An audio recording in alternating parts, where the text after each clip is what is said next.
புதுச்சேரி மாநிலத்தில் புதிய சட்டத்தின்படி முதலியார்பேட்டையில் முதல் எஃப்ஐஆர் பதிவு செய்யப்பட்டது. நாடு முழுவதும் புதிய குற்றவியல் சட்டங்கள் இன்று அதிகாலை 12 மணி முதல் அமலுக்கு வந்தது. புதுச்சேரி முதல் எஃப்ஐஆர் முதலியார்பேட்டை காவல் நிலையத்தில் பதிவு செய்யப்பட்டது.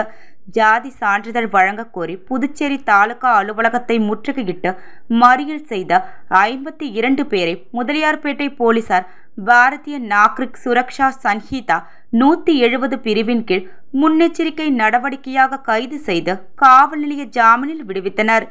இந்த வழக்கு புதுச்சேரியில் முதல் வழக்காக பதிவு செய்யப்பட்டுள்ளது குறிப்பிடத்தக்கது.